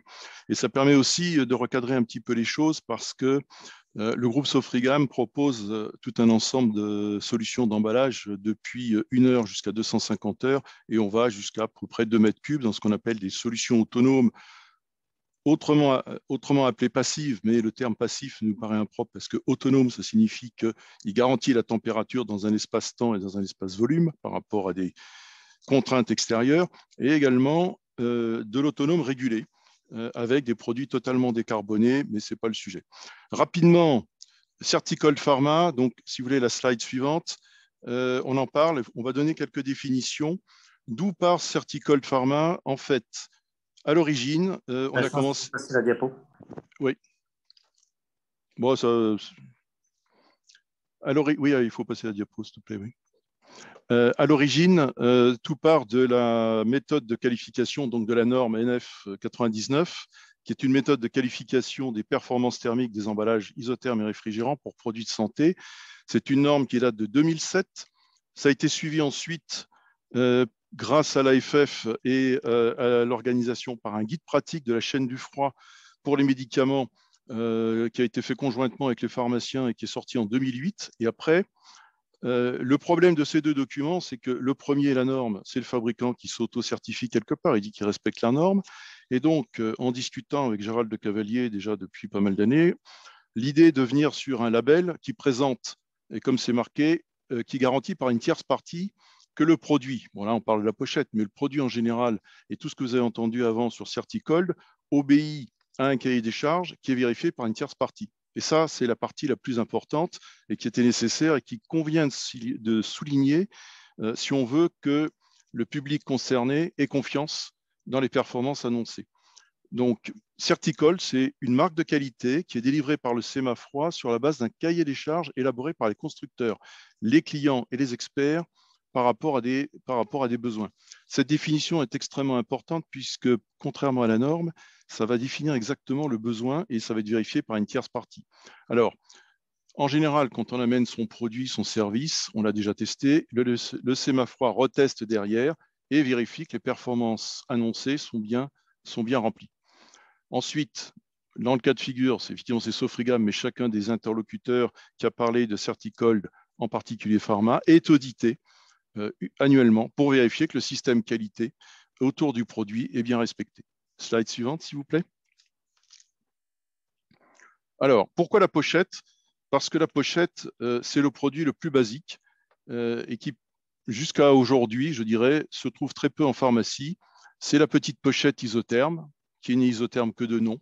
C'est-à-dire qu'en réalité, quand vous mettez un produit, un vaccin qui a une très faible inertie, eh bien, il faut être certain qu'en moins de 5 minutes, il rejoint la température de l'officine. Bon. Alors évidemment, c'est délivré gratuitement, ce qui explique un certain succès, mais en même temps, ce n'est pas du tout une vraie performance. Et donc, développer cette pochette réfrigérante a été une vraie gageure, et on s'est entouré des services de l'ancienne présidente qui présidait au comité Certicold, de manière à éviter certains problèmes. Donc, elle a été conçue entièrement, je dirais, à partir d'un réfrigérateur, et donc il n'y a aucune partie congelée à l'intérieur, tout simplement parce qu'il n'y a pas de congélateur dans les pharmacies. Et donc, il fallait éviter le choc froid, et il fallait en même temps avoir une certaine durée. Donc, on a réfléchi à cette pochette afin d'avoir un format qui correspond à la grande majorité des produits individuels vendus en pharmacie, pour accompagner le patient jusqu'à son domicile et ensuite lui permettre d'aller chez le médecin et d'être vacciné à une température conforme par rapport aux prescriptions du fabricant. Alors, en même temps, le label Certicold Pharma évite toute requalification. Les professionnels de santé savent que qualifier et valider sont les mots, si j'ose dire, magiques de la profession.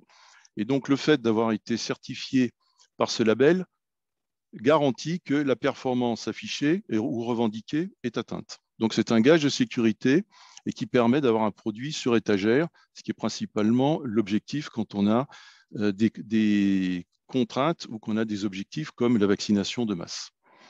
Donc, cette pochette a été le chaînon manquant dans la chaîne du franc entre la pharmacie et l'administration aux patients. Et si on peut passer à la slide suivante, s'il vous plaît.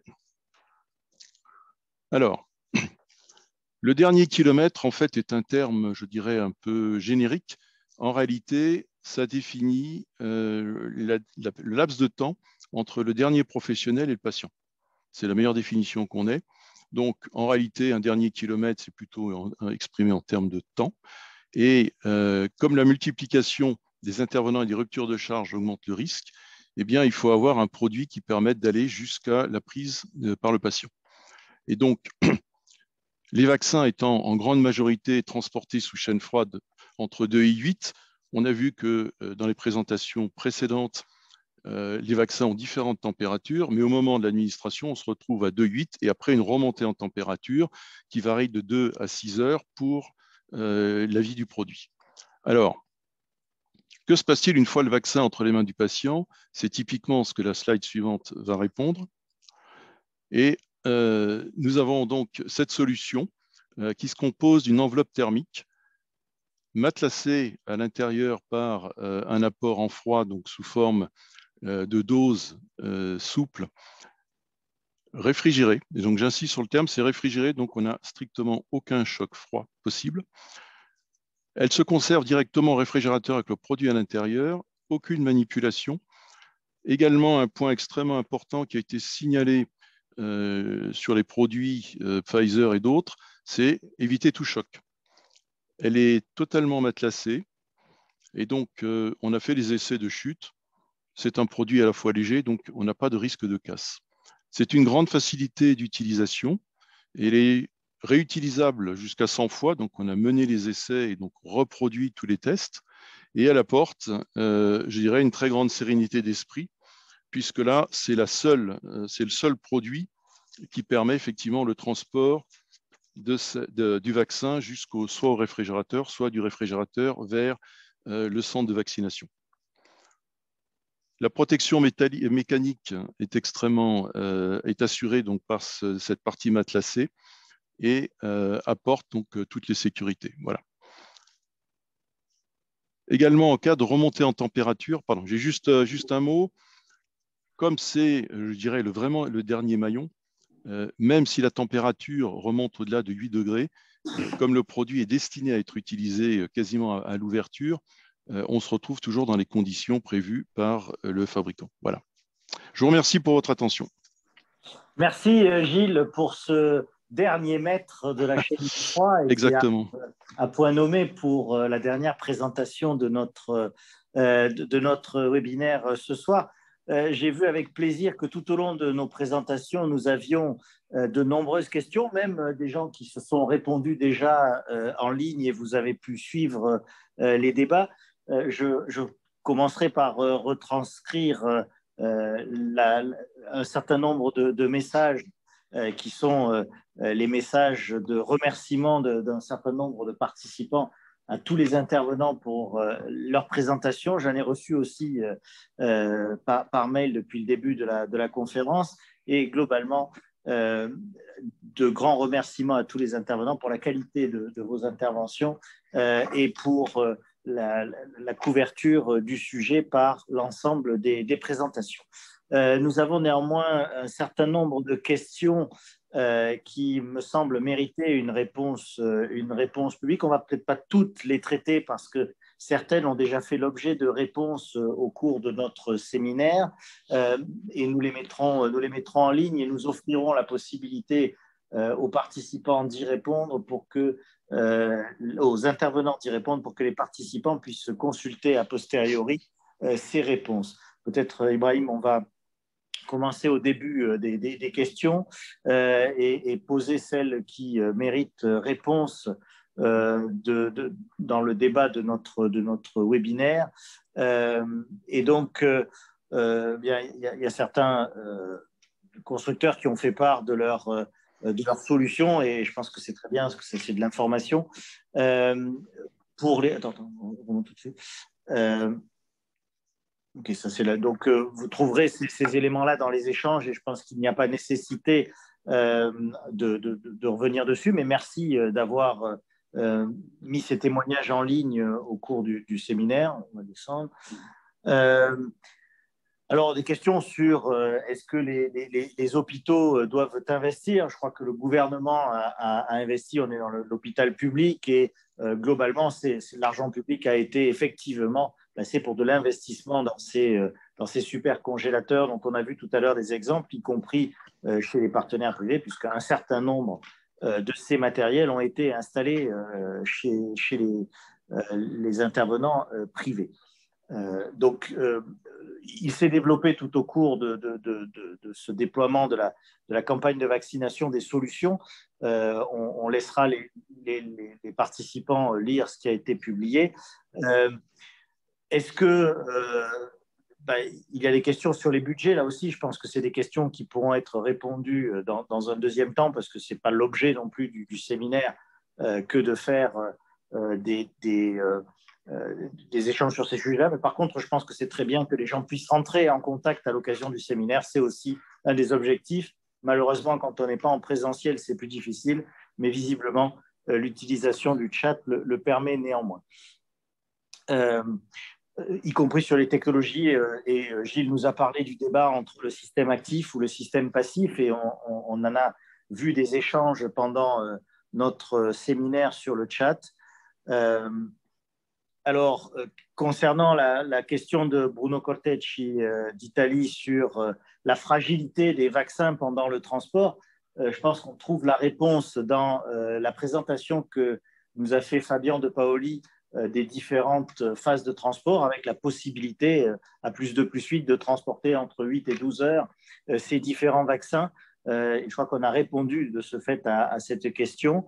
Et puis, Madame Young, peut-être sur Véronique, sur le froid actif ou passif et sur la fréquence d'enregistrement, vous avez répondu. Je pense que les réponses sont claires. Peut-être vous voulez rajouter quelque chose sur ces réponses en ligne.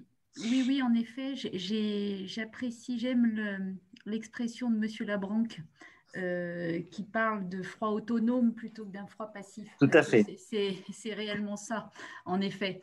Froid passif, c'est très péjoratif. En fait, on a des caisses, en fait, notre transport se fait en caisses isothermes qualifiées, qui sont des dispositifs de froid autonome et qui garantissent la température, la tranche de température de 8 sur une durée bien déterminée. Et ça, on a des configurations de sticks différentes en fonction des températures extérieures. Donc, ce sont des caisses qui sont utilisées tous les jours dans la répartition, quelle que soit la température extérieure. Alors, avec des configurations différentes, bien sûr, mais elles sont qualifiées et éprouvées. Et on pourrait parler de température maîtrisée, de transport sous température maîtrisée, qui est la réponse à la question initiale de la stratégie du gouvernement que nous a présentée au départ du séminaire Walter Arnaud. Et je pense que c'est la vraie réponse de l'ensemble des professionnels. Offrir du transport sous température maîtrisée, que ce soit dans l'emballage dans le véhicule, dans la chambre froide, dans l'armoire de stockage. Question concernant la traçabilité sur la présence d'enregistreurs de température, la traduction française du data logger dans les différentes caisses.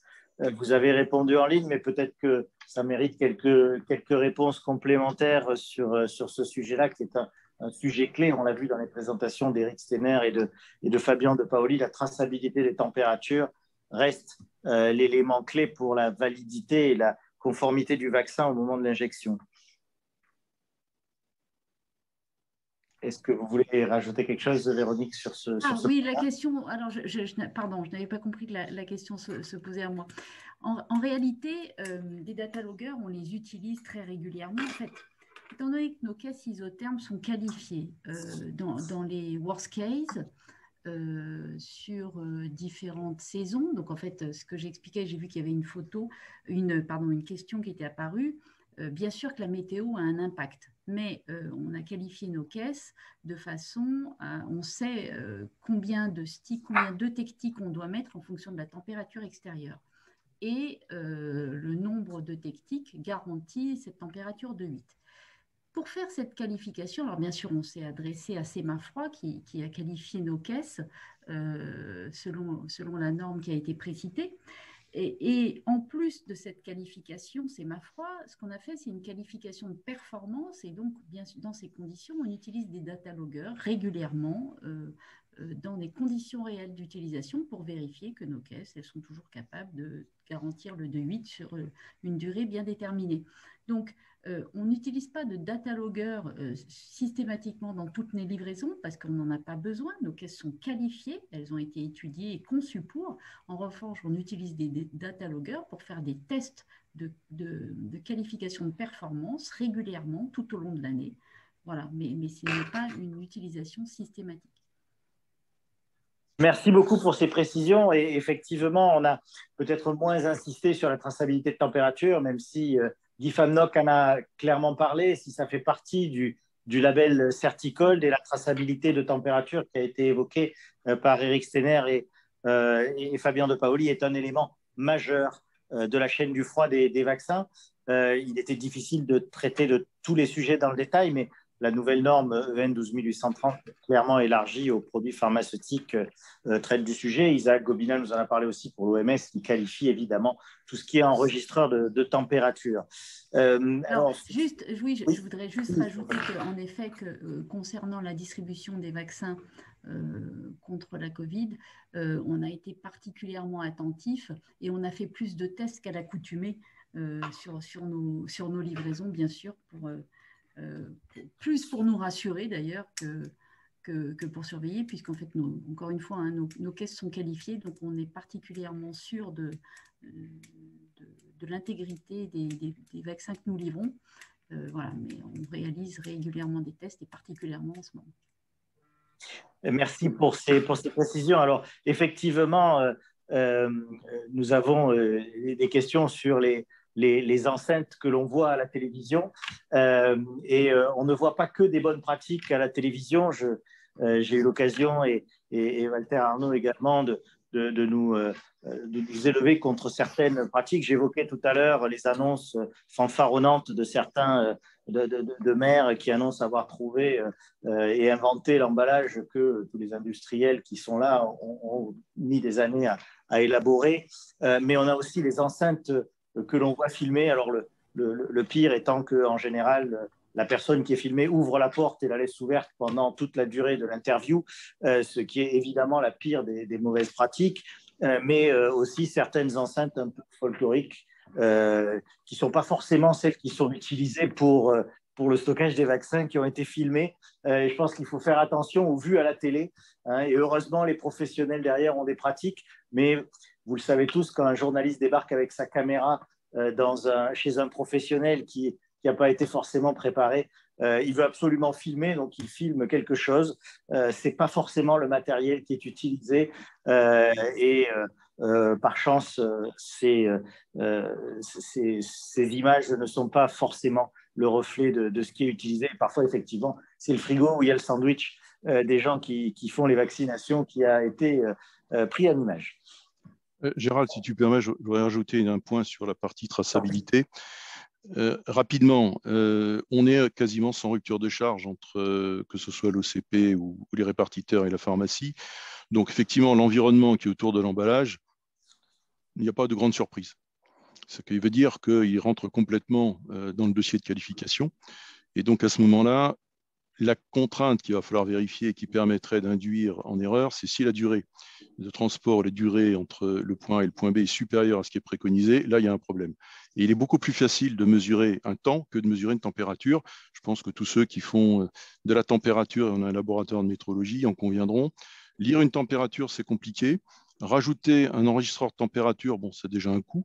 Et ensuite, il faut le lire. Or, le lire, c'est en général relativement long. Et aujourd'hui, les systèmes de traçabilité automatique qui existent se trouvent plutôt dans les véhicules que dans les emballages passifs. Voilà. Donc, ce qui fait qu'effectivement, l'emballage autonome, et je pense que la définition est bien meilleure que passif, et effectivement, je vous remercie de le reprendre parce qu'on lutte contre ce terme de passif et d'actif. Et on dit à ce moment-là, on dit autonome régulé, ce qui veut dire qu'il y a un système qui automatiquement va prendre en compte la température et modifier quelque chose à l'intérieur, permet de conserver dans le laps de temps. Et je pense que le temps, et c'est ce qui a été défini à l'époque à la norme, hein, Gérald, tu t'en rappelles, on a défini des tranches de durée dans lesquelles on a dit vous avez un espace sécurisé. Et c'est clairement, je pense, comme ça que ça fonctionne pour surtout la distribution du vaccin. Alors, peut-être que Gilles, tu peux répondre à la question qui est en ligne sur les pochettes. Et oui. Qui est quelle est la température ambiante maximum pour la pochette Igloo, et avec des eutectiques. Alors, tu as partiellement répondu sur les eutectiques. Oui, j'ai partiellement, c'est vrai.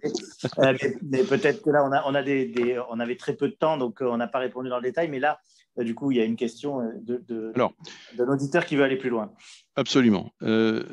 La genèse de la pochette a commencé, effectivement, on a créé du froid négatif très mince, parce que le problème, c'est quand la pochette, c'est quelque chose qui est, je dirais, au contact étroit du médicament ou du produit, et donc automatiquement, la température de l'un se transfère vers l'autre. Quand on met du -20 au contact d'un produit qui est à 5 degrés, il se passe des choses et en général, il descend en dessous de 0 et donc on a tout faux. Donc on a créé ce qu'on appelle la couche mince de 2-3 mm de glace et là, ça marche. Sauf que dans les pharmacies, il n'y a pas de congélateur. Donc on a dû tout reprendre à 0 et donc la température de stockage est de 5 degrés en moyenne, 4 degrés, 5 degrés. Et effectivement, la durée que vous avez testée et validée au sémafroid, c'est 22 degrés pour une durée de 30 minutes. Et quand on monte à 30 degrés extérieurs, on doit être autour de 15 minutes. Mais la différence, et donc on peut monter même au-delà, et donc la durée va se réduire. Simplement, la protection thermique est apportée, permet néanmoins une pente ou une remontée en température régulière qui est globalement de l'ordre de 3 ou 4 degrés à l'heure. Voilà, pour répondre à la question. Donc c'est vraiment un outil de protection.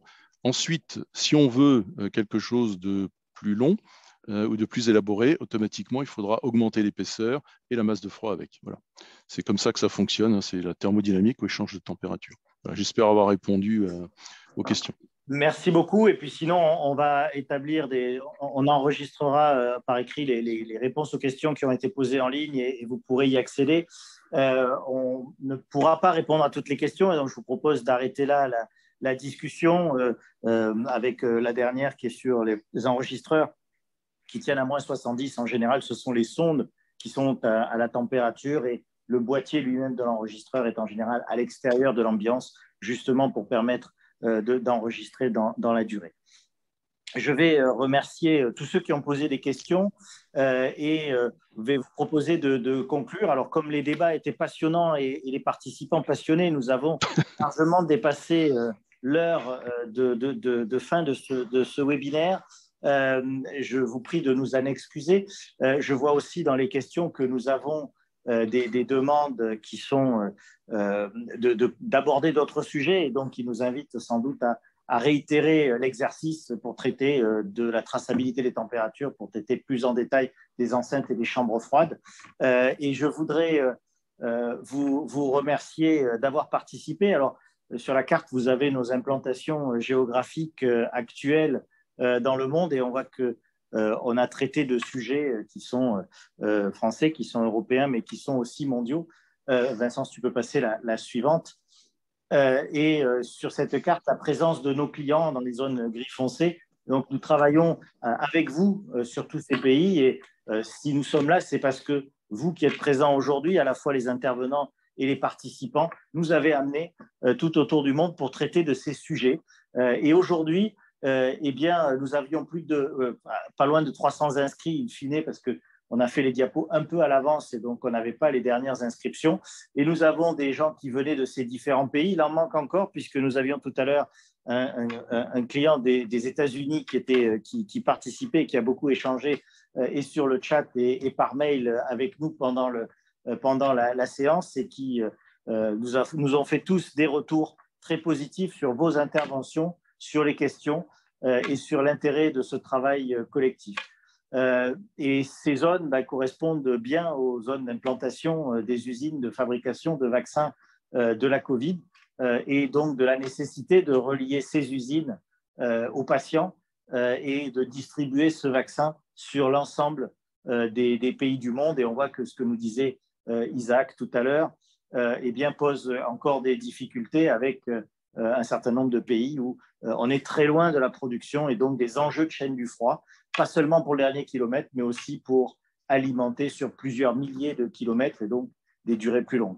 Et puis le label Certicol qui fait tache d'huile et qui aujourd'hui est déployé dans plus de 10 pays, essentiellement en Europe, mais qui fait intérêt aussi ailleurs, puisque nous avons des demandes et actuellement nous travaillons sur des demandes dans des pays en Asie et au Moyen-Orient, à la fois sur le Certicol de Pharma pour la santé, mais aussi sur son petit frère pour la partie alimentaire. Et donc, avec vous, nous continuerons ce déploiement d'une certification qui a été construite par l'ensemble des acteurs, Gilles l'a rappelé, par les producteurs de produits pharmaceutiques, par les producteurs de matériel pour la chaîne du froid, par les utilisateurs, par les experts et aussi par les administrations qui sont présentes au comité Certicol. Et je remercie son président, Eric Steiner, d'avoir participé à ce webinaire et les vice-présidents, Gilles, qui est intervenu, mais aussi ceux qui étaient dans la salle et en particulier les gens de chez Carrier, de chez Petit Forestier qui sont activement présents dans ce comité. Ce sont des défis à relever, que ce soit à travers le programme PQS de l'OMS, à travers Certicold, à travers les prestations d'essais, de certification que nous faisons ensemble. Nous avons tous mis en œuvre des moyens rapidement, de qualité, et je pense que nous allons continuer pour accompagner cette mission d'intérêt général au cours des prochains mois. Et je rejoindrai Walter Arnaud sur ce sujet-là. Nous devons avoir fini très rapidement et donc nous devons nous mobiliser. Et je vous remercie d'avoir participé tous activement à ce webinaire avec un record de participation, mais un record aussi d'échanges. Et donc, nous en organisons régulièrement. Le Sémafroid organise un webinaire par mois au moins. Ils sont enregistrés. Vous pouvez trouver les replays en ligne sur notre site. Et n'hésitez pas à nous faire des propositions pour que nous continuions ce programme de webinaire avec un point phare que nous espérons pouvoir tenir grâce à la vaccination en présentiel fin juin, qui sont nos journées techniques internationales Sémafroid Technéa à Fresnes, et en ligne. Nous avons de toute façon prévu du mixte. Nous espérons pouvoir avoir les deux et nous espérons avoir beaucoup de participants aussi en ligne à ce séminaire sur 2 jours qui regroupera présentation de matériel, exposé, conférence, avec une participation internationale au cours de ces 2 journées. Merci à tous. Avec ce gros dépassement de temps, nous avons, je pense, beaucoup échangé. Je vous remercie tous pour la qualité de vos présentations et vous dis à très bientôt pour de prochains échanges sur ce sujet de la chaîne du froid du vaccin.